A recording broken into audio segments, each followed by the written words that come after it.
And they are a blonde-haired, blue-eyed race. And I'm not being racist because there are a lot of beautiful blonde-haired, blue-eyed races out there. But these beings are so beautiful, so angelic looking, and so incredibly evil. It's the way they handle you and the things that they do to you. It's like you can come across the reptilians, and these were all reptilians. These beings have evolved. They have changed physical containers. They no longer look reptilian. But when you have the ability to see properly, when you can see properly, you see through the facade, they are not what they seem. And they have this ability to connect with you mentally, telepathically. Telepathy is mental, right? The fourth dimension is the mental dimension. And what they do simultaneously is they have technology and they have the ability to stroke your central nervous system, giving you the sensation of euphoria. And there's channelers all around the world who have fallen victim to these beings. And it's happening. I see it everywhere. I've dealt with these beings time and time again. The Greys, well, they are all in collaboration. Even though they're factional and they fight and do all this sort of stuff, they all belong to this one big empire which spans, the top starts here and goes all the way down. And that is what we call on the planet the Galactic Federation of Light. They have amassed a great empire. At the top of that empire there's two beings that run the whole show.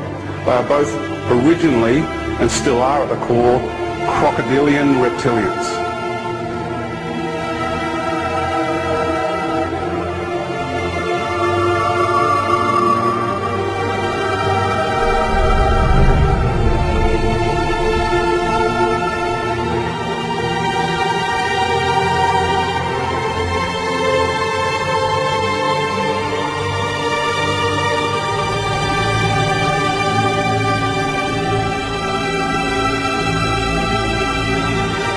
For those who don't know about this stuff, look at the ancient Sumer statues and you'll see the snouts. Look at the Egyptian hieroglyphs, you'll see crocodiles in it. They're everywhere, okay? It's all in it, you just got to go looking for them in the right places. It's nothing new.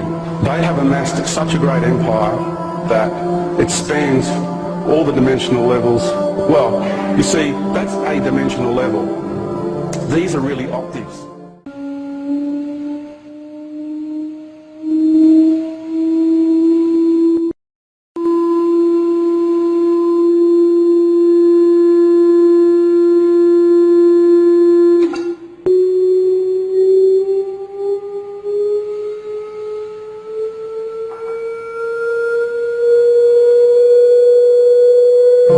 But they sell it like it's a dimensional level. I've heard speakers on this planet talking about 6th, 7th dimensional Dracos.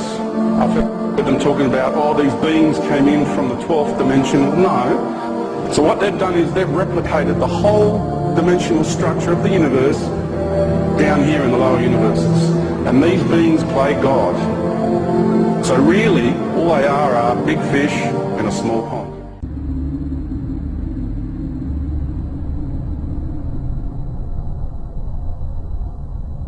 I mean, how can a nuts and bolts spacecraft, you know, two objects that are supposed to be made of metallic steel, fly into each other at thousands of kilometres an hour, become one object and then fly off in another direction?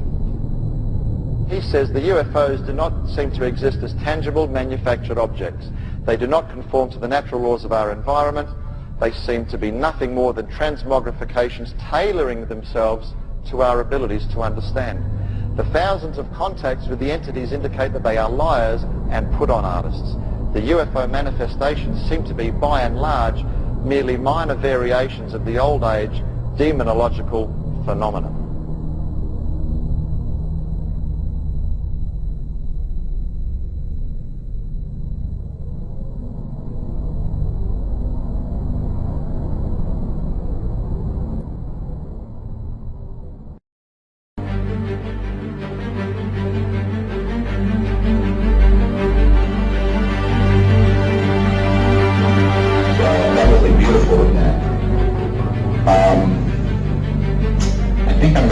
go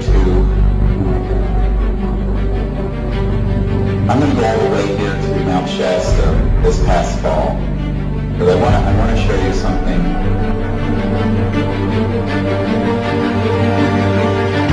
that we have been getting. These are more and more. We have hundreds of these. I'm just showing you what that's me. And we had this object come into the sky, and it began to signal with my laser. I have a stronger laser, and very bright. And we had one for those for 2 hours and 45 minutes. Out of which a big orb that all of us came right into the circle of our group. And this is Mount Shasta. Look at this. This is about 100 feet from us. It's a triangle, and it comes in.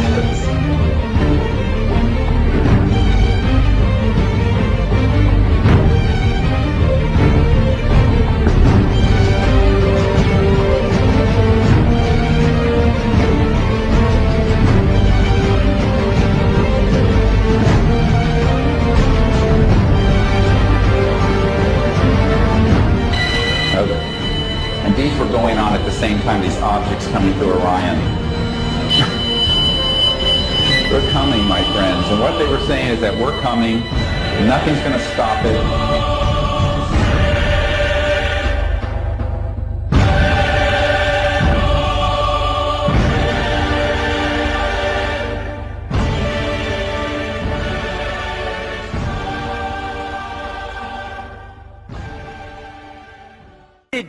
Just after mid-90s onwards, I kept coming across people who were telling me they'd seen apparently human people turn into a reptilian form and then go back again in front of their eyes.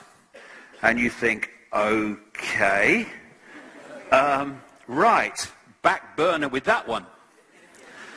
But as the months and the years passed, these were coming at me all over the world. And then I started looking at ancient texts and stuff like that, and accounts, and you could find the same stories being told all that apparently time ago.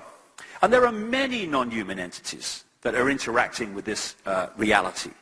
But the theme that keeps coming to me over the years in relation to these bloodlines behind the Illuminati is of some form of reptilian entities, which are the next stage on, because it goes on beyond them, but the next stage on behind the Illuminati bloodlines is this reptilian group, which sounds real strange until you go with it. Now, again, this is what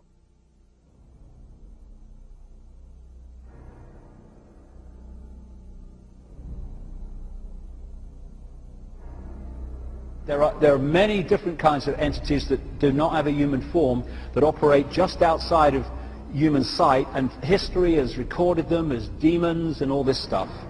But the reptilian part of it seems to be very significant to the controlling systems on the planet today.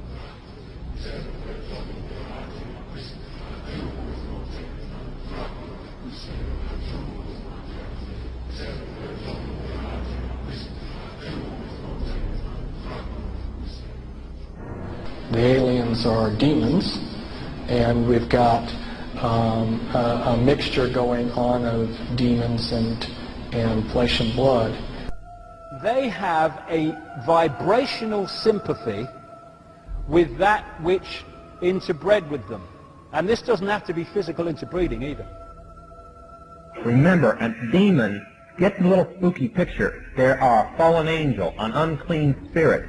They can assume any form or go into anything.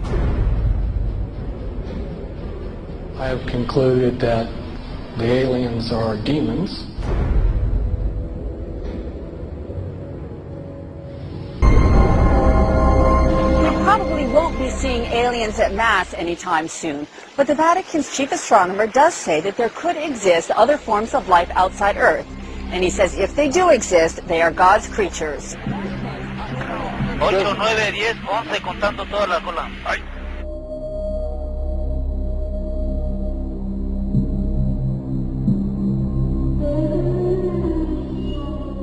We can establish through this testimony that these objects of extraterrestrial origin have been tracked on radar going thousands of miles per hour, stopping and making right-hand turns. That they use anti-gravity propulsion systems, which we have already figured out how they work. That extraterrestrial life forms have been retrieved, and their vehicles have been taken and studied thoroughly for at least 50 years.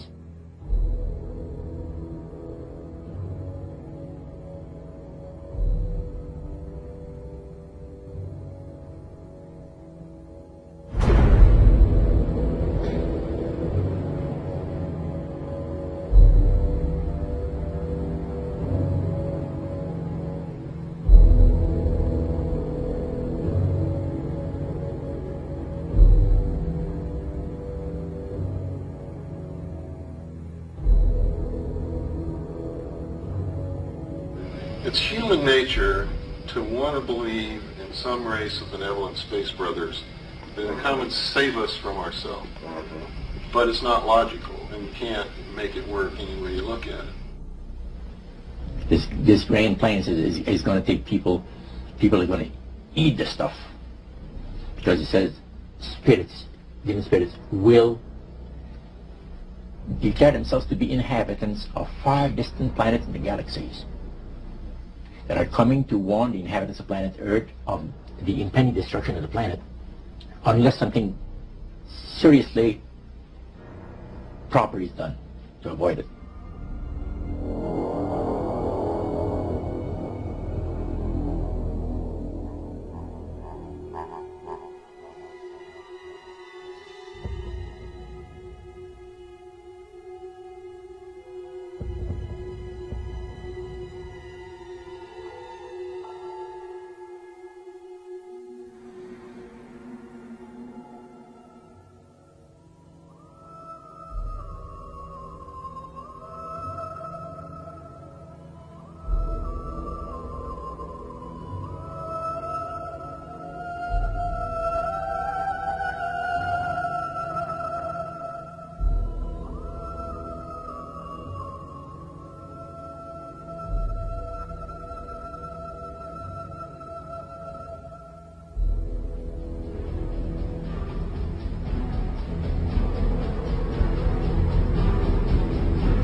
Some might call it a power lunch, but it sounded more like a reunion of brothers.